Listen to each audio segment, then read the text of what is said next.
All right, what's up, everyone? Hope everyone's weekend went well. I got this stupid. Look at that. What's up? How's everyone doing? Yeah, as you can tell from the title, gonna be talking about some Knicks news. I got to give my reaction to the bombshell James Dolan report that he, unsurprisingly, got himself involved in the decision to fire Tom Thibodeau. Don't say I didn't tell you so. I did. I absolutely did. I've been saying this since Tom Thibodeau was fired, that this was a James Dolan directive, and it was only confirmed with this report from Vinny Goodwill. I work with sometimes on Sirius XM NBA radio. Very reputable guy. Wouldn't report that if it's not true.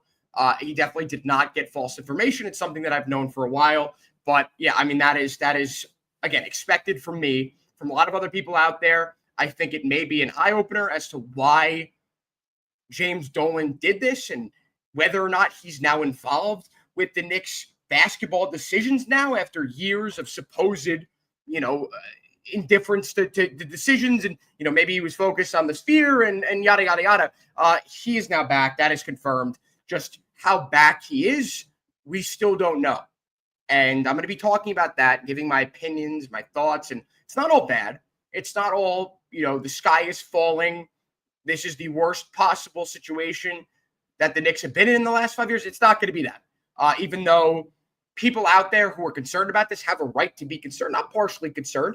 I've lived, and listen, I'm not one of the older Knicks fans, but I was born the year after James Dolan took over as owner of the Knicks. So my entire life has been plagued with terrible basketball from the Knicks, partially because James Dolan stuck his nose where it didn't belong. And listen, as owner, it's your team. You're more than entitled to do whatever you want with said team. It's just that some owners get involved with decisions, and 95% of the time, they just don't work out. They're very involved owners around the NBA. There are some that aren't involved with the NBA anymore because they had to sell the team because the team was not successful whatsoever. Michael Jordan being one of those names. He was an amazing basketball player, but when push came to shove, as an owner of the Charlotte Hornets, guess what happened? They sucked and sucked and sucked and sucked.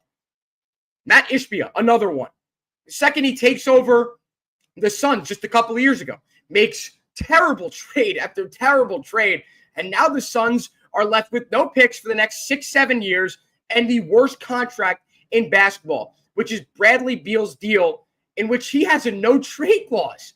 It's seriously the worst contract in all of basketball. There are a few others that rival it, but the thing that puts that over the top is because he's a no-trade clause. He can decide wherever he wants to go. They can't just trade him to the worst team in the league and attach a couple picks that they might have in 7-8 years. They can't do that because Bradley Beal could say, you know what, F off. I'm not going there. You're stuck with me. So that's a few examples that I can think of around the NBA. And again, maybe Steve Ballmer getting involved. Like, they haven't won a championship. I cannot think of any organization in which the owner has made the majority of decisions that have turned out well. You could say, an owner made the right decision in hiring the right GM. That's different. That's different because they hire the guy and they get the hell out of the way. James Dolan did that with the hiring of Leon Rose in 2020. And for these last 5 years, there haven't been any reports that James Dolan has gotten involved in anything. I've heard differently, but nothing like this. Nothing like him getting, listen, and again, I agree with his decision. I just don't agree with the fact that it was him who did it. And again, there are two sides to this, and I was thinking about it the other night. This is like before I went to sleep. Like, this is what I'm thinking about, the Knicks firing Tom Thibodeau and why they did it. I've said multitude of times now, it's not how they did it. It's not who that did it. You just look at why it happened. And, the report obviously saying the Knicks players and, Jalen Brunson not being one of them. I highly doubt that Jalen Brunson had a single bad thing to say about Tom Thibodeau, the guy who hired his dad, the guy who gave him full autonomy within the offense to do whatever the hell he wanted. This was a Mikal Bridges thing. This was OG Anunoby thing. This was a Karl Anthony Towns thing. And it might be a good thing that James Dolan stepped in and listened and heard out his top players. That is the silver lining, potential silver lining in all this. But none of that matters if James Dolan is going to be the driving force behind whoever they hire next. That's a problem. That's a massive, massive problem. Because if that's going to be the case, Then you're going to have a coach who comes in, who is a Dolan selection. And again, look at all the terrible decisions he's made over the years. Hiring Isaiah Thomas to run basketball operations. We saw how that turned out. Hiring Phil Jackson to handle basketball operations. And his single worst move, and there are a lot of people out there who would say Isaiah Thomas, and I think it's a close race here. It's a photo finish between these two guys. Steve Mills, the guy who made basketball decisions for like 7 years. He was part of the team during the end of the Isaiah Thomas years, left the team when the Knicks actually got good, and then came back, had his fingerprints all over that team. And think about all those terrible drafts, 17, 18, 19. Of course, 19, they ended up getting RJ Barrett. That was, there was a surefire 1, 2, 3 of that draft. That wasn't that big of a deal. But in 17 and 18, look at all those guys that went behind Frank Ntilikina and Kevin Knox. That was Steve Mills. I guess in 2017, that was a Phil Jackson thing when he drafted Ntilikina for the triangle offense. That was, listen, you don't let a guy draft that you're planning on firing. Like, it never made sense to me. The one smart move that Phil Jackson was going to make was trading away Kristaps Porzingis, because everyone was flipping out about. I forgot who that player would have turned out to be, but listen, that was an insane thing. I just don't understand how the Knicks let Phil Jackson make that pick when he was fired like a week. Again, that's all James Dolan. That's all James Dolan. So that's a terrible decision that he made. And then hiring Steve Mills in his spot, in Phil Jackson's spot. At least Phil Jackson knew basketball. Steve Mills was a guy who worked in business. It's kind of like, it's a great representation of James Dolan's tenure as Knicks owner. Like, a business guy making basketball decisions. He hires a business guy in Steve Mills to make basketball decisions. And we saw how that turned out. So are we back to square one? I don't know. I can't sit here and tell you any different. Like, I simply don't know. None of us know. CBW, what's going on? Did Dolan have any input in the Tibbs hire? I don't think so. I really don't think so. Because he brought in Leon Rose, who was extremely close to Tom Thibodeau. I think everyone expected that when Leon Rose was hired. He was the agent of Tom Thibodeau, another CAA guy. I don't think anyone expected the Knicks to be this CAA-centric, but he was close to Thibodeau. I think that was always his guy. And I don't think anyone was really surprised when Tom Thibodeau was hired as Knicks head coach in 2020. That made sense. And it became, look at these two guys, Leon Rose and Tom Thibodeau, in lockstep with moves to help the franchise. And of course, it resulted in 3 straight years in which they consistently got better and better and got further and further in the playoffs. So, again, I thought that was a massive win. There was a level of continuity with Tom Thibodeau as the head coach that obviously translated to success on the court. But what that turned into, and according to this report from Vinny Goodwill, who, again, I've worked with, he's a very nice guy, very clearly knows what he's talking about, has sources within the NBA. But, there are a few guys on the Knicks that were fed up with how Tom Thibodeau coached.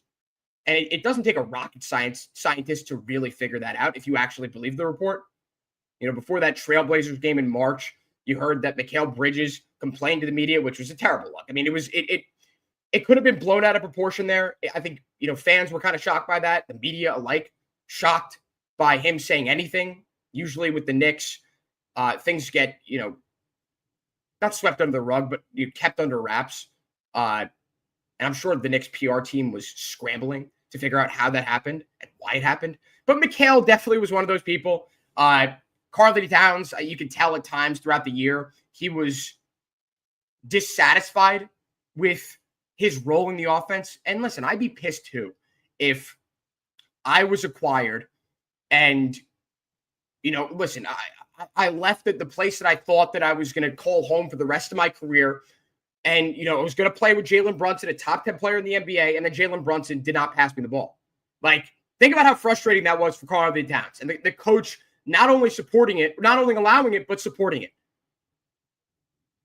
I mean, through 5 games of the Eastern Conference Finals, Jalen Brunson only assisted on 1 of Karl-Anthony Towns' baskets. They had no 2-man game. 0. 2 of the best offensive players in the game had no advantage when it came to the two-man game between both of them on the offensive end. So you can only imagine. He said something, maybe OG Anunoby as well, who, when given an opportunity offensively, actually played freaking well, really well. Wabistics, what's up, bro? How's everything? You got to push Wabistics. So obvious, Mikhail was one of the anti-Tibbs players. Yeah, I mean, it really is. Really is. Was used pretty badly all year. Granted, he had his own issues with the shooting and point of attack defense. Absolutely. And then also from Wabistics, Tibbs deadass ran the D-Rose figured out offense except with Brunson. Yeah, 100%. And if you remember and you look back to that 2021 playoffs, you can't blame him because how bad that team was. Like Alec Burks was the number 2 option. Maybe Derrick Rose. Derrick Rose at the twilight of his career. And Julius Randle with no help. It's not like Tom Thibodeau really did anything to free up the offense for Julius Randle. And what could he have done, considering the fact that, again, he was the only option on that offense? They didn't really have a dynamic playmaker. Elfrid Payton was not that guy. You don't need me to tell you that. But, and listen, the Knicks overperformed. They got to, they became the 4 seed, and you look back at that at that roster, and listen, that you can give Tom Thibodeau a lot of credit for doing that. But yeah, when push came to shove, there was no plan offensively.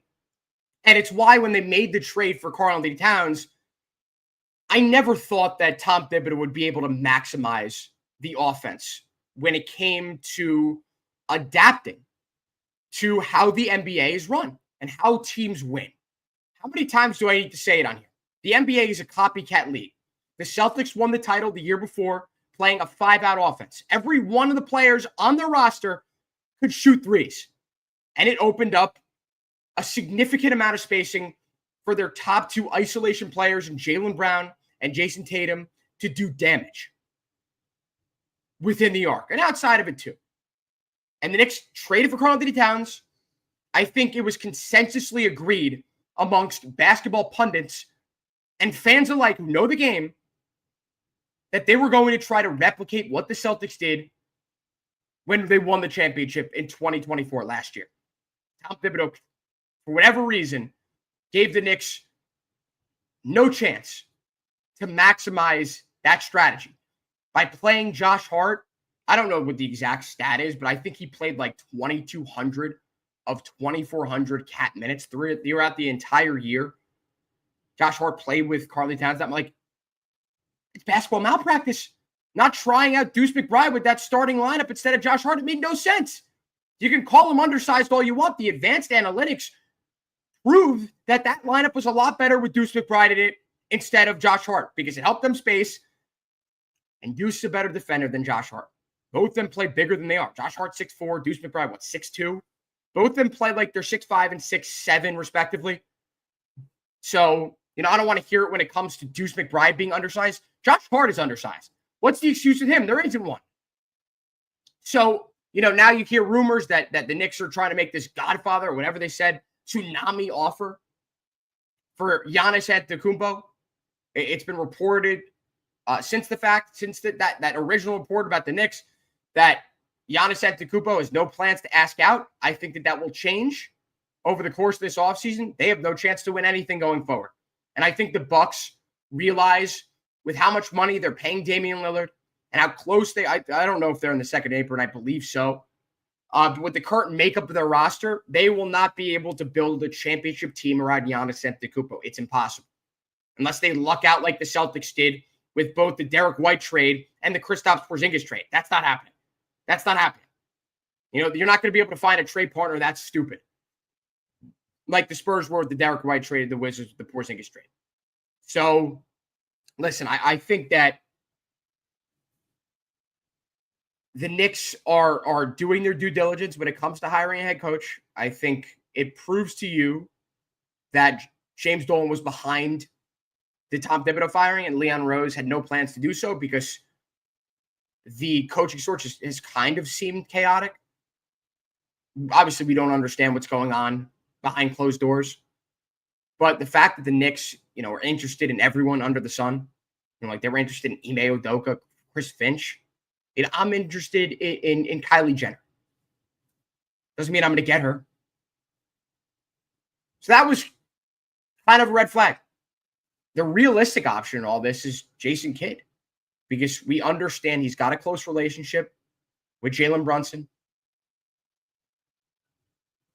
And we understand, at least we think so, that he had no input and no say behind the trading of Luka Doncic from the franchise that he coaches.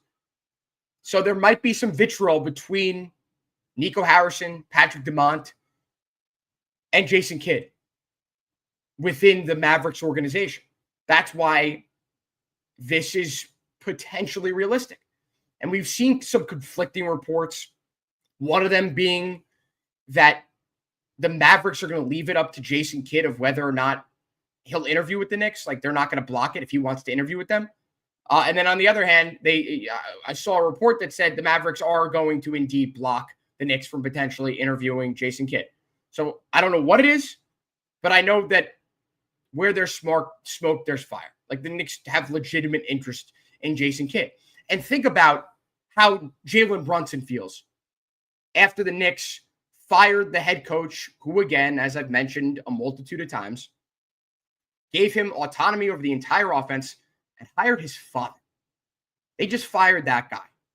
James Dolan just gave a big FU to Leon Rose and Jalen Brunson.